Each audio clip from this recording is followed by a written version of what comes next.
If you're looking for a reason to subscribe to the Broncos Breakdown, I've got 4 right now. Free Broncos content, you can't beat that. Over 14,000 strong here at our growing Broncos YouTube community. Informative and entertaining content all year long. Plus, we put out new styles of content, so be sure to stick around to the end of the video today. We're going to have a new segment for the rest of the summer, and you won't want to miss it.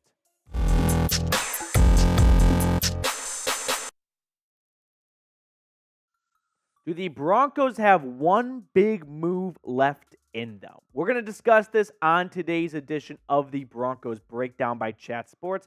Matthew Peterson here. Hope you guys are having a good Sunday afternoon. And I'm in the office now, just kind of looking over the World Wide Web, seeing what's out there about the Broncos. And I came across a very interesting article from Denver Sports, which talked about Denver maybe having one big, ticketed free agent left in them to cap off what has already been a very lucrative and honestly expensive offseason with a lot of signings. And maybe they've got one more bullet left in the chamber. So let's start by talking about Yannick Ngakoue, because Denver Sports' Zach Lazarus suggested the Broncos go out and sign Ngakoue. Now, the word on the street is Ngakoue is looking for somewhere between $8 to $10 million. Now, keep in mind that Denver signed Frank Clark for $5.5 million, so this would be a bit more expensive than that if he does end up getting $8 to $10 million. I think he's getting at least $8 million. I mean, when you look at what he's done over the last couple of seasons, and we'll check that out later on, he is someone worthy of $8 million. And honestly, I thought he would get more in free agency. But here we are almost in July, and he is still unsigned. Now, going back to what Lazarus said, I wanted to read a little bit of his article to everyone. Adding Ngakoue to the Broncos defense would help improve their pass rushing, which they struggled with the previous year. Another important point is that he played 16 games last year. It's critical that the Broncos defense remains healthy this year in order to succeed. Now, Ngakoue has always been very available throughout his NFL career. We all know by now he's never gone below 8 sacks in a season. He has been the creme de la creme of free agents in June, right? I don't think many GMs saw him going this long without being signed, or maybe they all did, and us fans and media members are the jokers, and we don't know what we're talking about here. But I just don't see Denver having deep enough pockets to sign Frank Clark and Yannick Ngakoue. Deep enough pockets might not be the best excuse because they have the deepest pockets in the NFL, actually. We're talking about the Walmart family, after all. But I just think that they wanted to add some depth to their edge rusher spot, and they did that with Frank Clark. If they wanted Yannick Ngakoue, they would have signed Yannick Ngakoue. But they chose an edge rusher, and they chose Frank Clark. So when you look at their stats head-to-head, Ngakoue is no doubt a better pure quarterback pass rusher, 9.5 sacks last year. But as an all-around edge defender, that's where Frank Clark may get the best of him. Frank Clark isn't phenomenal against the run. He's not one of the best run stoppers, but he's better than Ngakoue. And that's not saying a ton, because Yannick Ngakoue sort of sells out for those 9.5 sacks each year. But outside of that, he doesn't bring a ton of production or value to the defensive line. He's kind of like if you had a baseball player who had 9 home runs but batted 200s. Like, sure, the 9 home runs are fun, but can we get some base hits every once in a while? So with that being said, if you had to pick a player to sign, would you rather have Frank Clark, who Denver has signed, of course, or Yannick Ngakoue?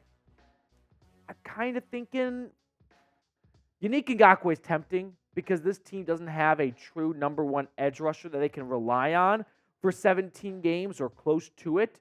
But Frank Clark is probably going to be a much more balanced approach to this defensive line that's got some interesting pieces with Browning and Randy Gregory and Nick Bonito and Zach Allen. So speaking of Baron Browning, I should add, we already know by now, but in case you are just kind of tuning in for the first time in a few weeks, Baron Browning will start the year off on the PUP list, which could, give some traction to adding another edge rusher if there are concerns over Browning missing some serious time during 2023, which that does not appear to be the case. He got arthroscopic knee surgery back in March. Hopefully should be good to go by the time September rolls around, but if it's not the first week, it shouldn't be too much later. Taking a look at the entire front five for Denver, you have some good pieces. You just don't have any phenomenal pieces, I think. Frank Clark, Zach Allen, Randy Gregory, Baron Browning. As a committee, those guys could get the job done, I believe.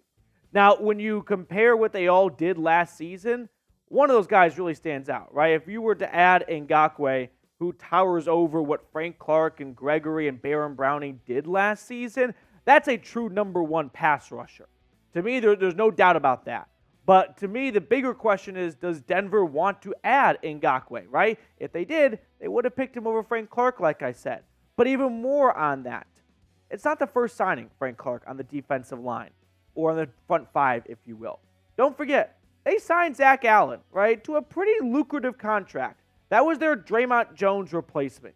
So I have to envision that George and Sean Payton are feeling pretty good about the moves they have made up front after signing Zach Allen, signing Tyler Lancaster, that's not a pass rusher, but adding some more depth up front nevertheless, and then signing Frank Clark once Baron Browning went down for not a super-duper long time, but clearly a big enough cause of concern for Denver to want to add another piece. So now we got to ask ourselves, after all those moves, do they still feel like there's more work to be done? And if they do, which maybe they do, because this is the Sean Payton regime, which has a bottomless fries approach, it is just spend all the owner's money. If he wants Yannick Ngakoue and he gets the green light to get him, I don't see what's stopping him. Now, what you guys should also get your hands on is the Broncos t-shirt combo deal. It's on sale, but it won't last forever. So go to chatsports.com/Broncos combo. That link's in the comments and the description of today's video. Getting back to Zach Allen, though, I want to spend some time on this subject because there is some chatter about Ngakoue, right? And I just don't think the chatter is really in the Broncos' brass because they have spent a lot of money already. And I think they like what they have in Zach Allen, who last year had 5.5 sacks. He comes over with Vance Joseph. But these are the numbers that Denver is betting on. When you look at what Zach Allen did between the weeks of 4 through 13, he played 10 games and he put up 5.5 sacks. Now, no one is paying him to be a 12-plus sack player, right? That's not really what the reasonable expectations are. But what they are looking at is 5.5 sacks in 10 games. If we can get Zach Allen improving from last year for a full 17-game season, well, we're looking at an 8-sack player, and that with a committee of Baron Browning, Frank Clark, and hopefully a healthy Randy Gregory should be more than enough for 2023. Because I don't think Denver signed Zach Allen to a $45.7 million contract just to have cold feet a few months later and go, well, we already kind of doubled down once again by adding Frank Clark, but we should add another player like Yannick Ngakoue. Why are you giving out $45 million to Zach Allen to add 2 more pass rushers? You paid him $45 million to get more than 5.5 sacks, right? The bar and the expectation for a Zach Allen and a $45 million deal is much higher than 5.5 sacks. It's not 12-plus sacks, right? But like I said, it's in that 7 to 10 sack range right there, and that's perfectly fine if you get everything out of everyone else. Now, if they don't think they're going to get everything out of Randy Gregory or Baron Browning, then maybe you can start looking into Ngakoue. But if they are confident in Baron Browning returning and being healthy once he gets off the PUP list, Randy Gregory living up to the contract, Frank Clark doing what he's paid to do, which is $5.5 million with incentives to just get after the quarterback more or less, and to Zach Allen to have a big, step forward in his 5th season, well, I just don't find a spot for Yannick Ngakoue on this roster, right? I don't necessarily, but Sean and George Payton don't because they have already invested a lot of money this offseason into the defensive line. They probably want to see how those investments pay out. But speaking of Zach Allen, I kind of want to get a pulse of everyone watching right now. Should I do a deep dive video on Zach Allen and get everyone familiar with this team's Draymond Jones replacement and someone who might lead this team in sacks in 2023? Yes or no? Would love to get some good feedback and let you guys sound off in the comment section. That way I can prioritize some videos higher up based on what you guys would like to see. Before we get on out of here, I did tease a new segment at the start of the show. I know things are getting a bit dry. Things are a bit, let's be honest, less exciting during the months of June and July between mini camp and training camp.